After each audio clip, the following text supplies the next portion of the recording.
everybody, I'm Bree the Plant Lady checking in with part 2 of my weekly garden tour in the middle of October. Now, as I mentioned in my video yesterday, I am going to be traveling with the International Plant Propagators Society for several weeks, and I'm going to be gone until the beginning of November. So I was making these more intensive garden tours to really be able to show you what everything looks like as we really kind of wind down and really kind of head towards frost. I mean, it's entirely possible that it could frost while I'm gone. Probably won't, but you never know.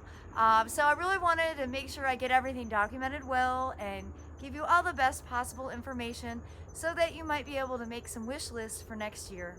So we're gonna go ahead and do the tour around the front of the house and over to the north side, and we'll do a deep dive into all the plants that are growing. And Ava Grace doesn't really want to be on the garden tour. She just wants me to give her fancy feast, but it's too early for dinner. So over here, of course, I redid this pot and I damaged the snapdragon. So I went ahead and cut it down. I plopped in some violas. You can see that longleaf pine in that, juvenile stage. So that pot's all right. It's not super interesting, but it's fine for now. You can see Itea is absolutely spreading all over the place, and that is what it does. I'm trying not to freak out about it. This is a variety called Love Child, and it does get spectacular fall foliage. This is not really its coloration yet. It usually doesn't color up until the middle of December, so like 2 months from now. Now I'm going to test the hardiness of a mangave here. I planted that a few months ago, and we'll just see. It's entirely possible that it'll melt, but maybe it won't. And I'm also going to test the hardiness of this papyrus. And this is one from Proven Winners, and it is in a pond liner. You just saw a frog or something leap in. You can see it's also planted adjacent to a very happy, very healthy Edgeworthia. And I can't believe how big this papyrus has gotten. It's actually in the pot. You see, I didn't even take it out of its pot. So I'm going to leave it in there through the course of winter. It will definitely get frosted, and I'll probably end up cutting it back. For now, I'm really enjoying this kind of weird layered look with these textures. It's a fun experiment. If it's not hardy, it doesn't matter. Still really enjoyed it for the summer season. I've got another Itea here, and again, this really isn't its color. So I don't know exactly what's going on with it, but I do know that it is a very capable spreader, and I would caution you against Iteas unless you're ready to have it kind of scramble all over the place. I mean, you can see it. There's a bunch coming up here. You can also see where I missed garlic last year harvesting. So see, this is all garlic that I didn't see and didn't pull out of the ground. And it really does need to be pulled up and replanted so that it's not so close. I will do that sometime November, December. I'm not going to get into that right now. Now, what I'm really excited to show you here is something that rarely happens in this climate, and that is the pinking of the old flowers from a Hydrangea paniculata. So usually what happens is they turn brown. That's what they almost always look like for us because we don't have cool enough temperatures. Now, this is a variety called Sweet Summer, and you can see I cut it back really hard last year. It basically flushed to the ground. This is what grew out, and a couple of branches bloomed later.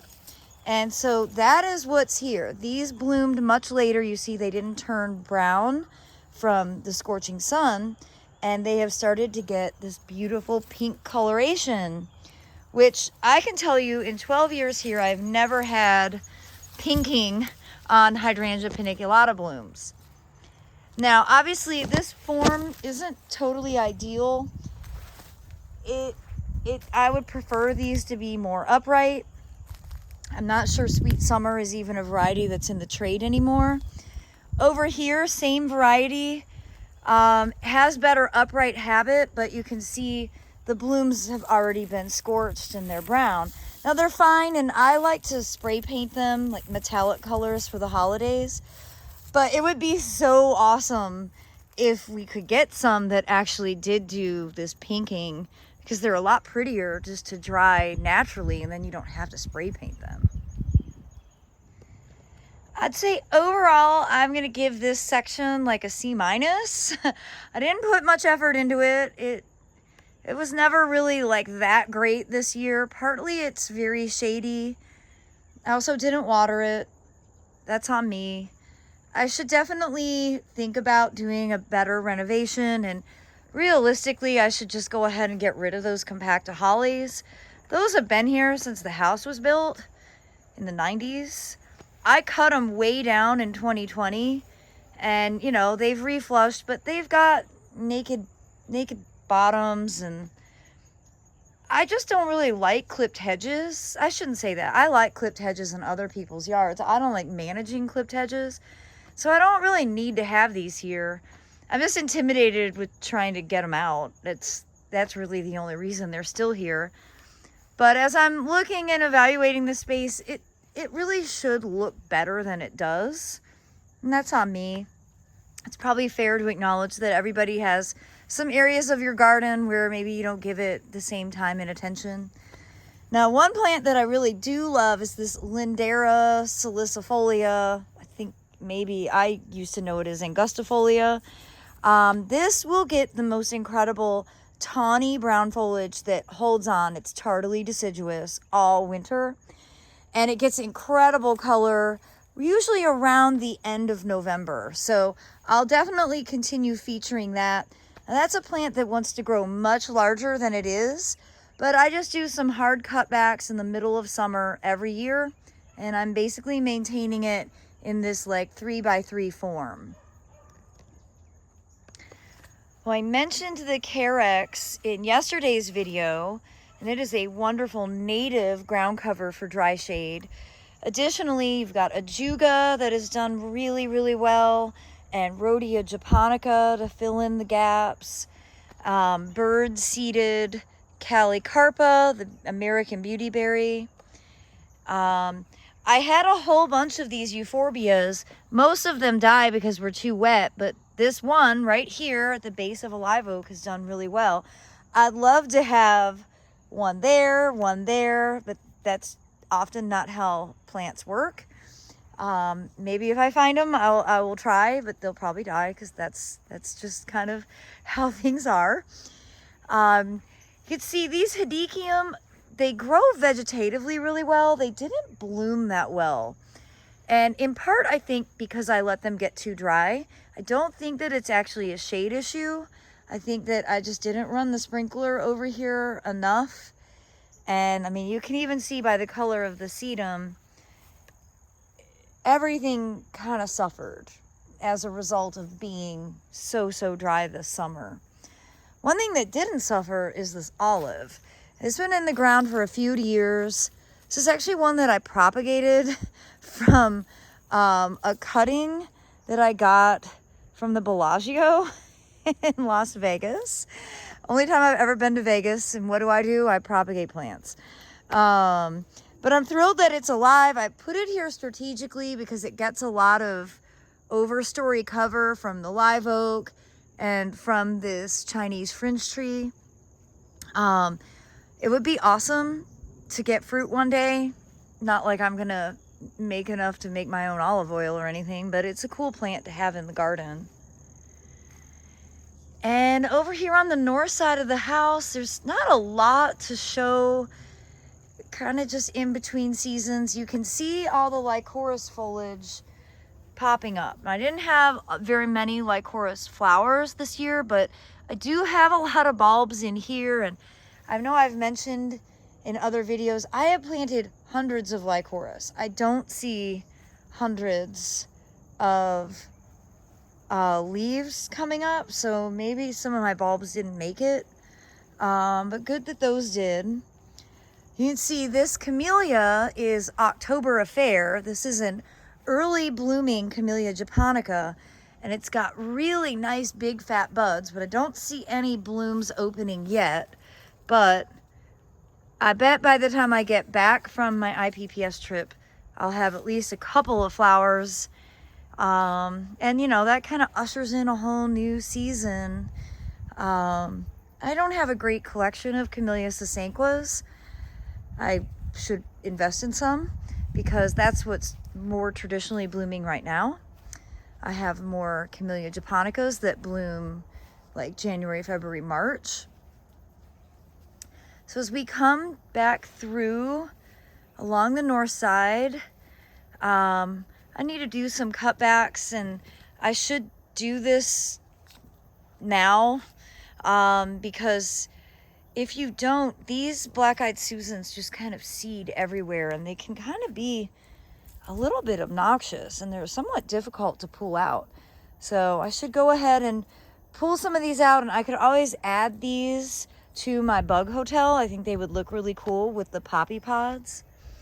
Now behind it here is an Asian Calicarpa. This is one that we grew at Camellia Forest called Heavy Berry, and aptly named. You can see it's really got an incredible heavy berry form.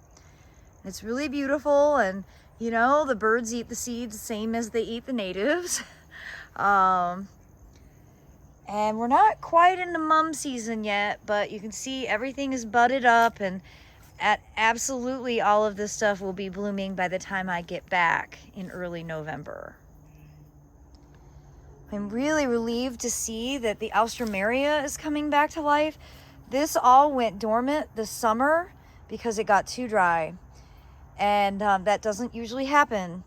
And I wasn't running a sprinkler over here with any regularity, and so it just disappeared into the ground. But I'm thrilled that it's back. It's one of my favorite things to add to floating flower arrangements as a foliage element.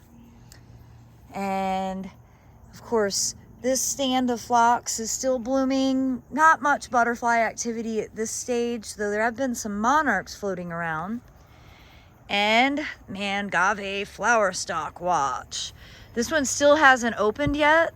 The other one, most of the flowers are open. So it'll be just interesting to see. I don't think at this stage I'm going to do any cross-pollinating. And again, we'll see whether these are hardy or not. All the mangaves that are in pots, I will definitely be bringing in. I'm going to put them under the house in the crawl space with grow lights like we did last year. They did really well. Now, I wanted to walk through here. I haven't actually walked back in this path, so we'll see. You can see the self-sown arugula is doing great, and I really should harvest some for dinner tonight. And of course, I love this Chapel Hill Gold lantana, which has been reliably hardy.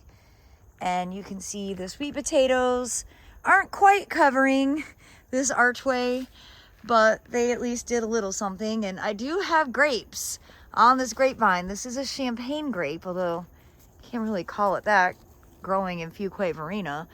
I tasted these last year and I don't like it. But I'm not really a big grape person, and I've just got to say, I think it's one of the ugliest plants in the garden.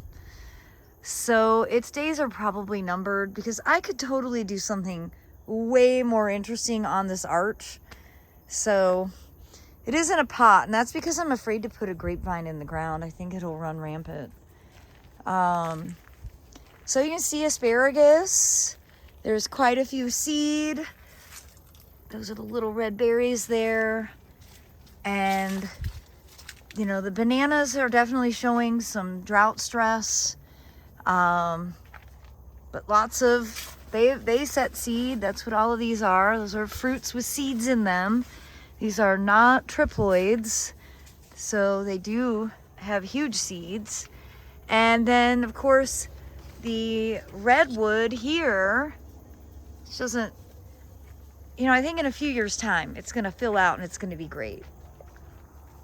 Well, you can see I've missed some okra, and now I'm just leaving these on the plants so that the seeds will ripen. When the seeds are ripe, they actually will dry out like this, and then they're really easy to extract. I do love this combination with the sweet potato vine and all that self-sown arugula.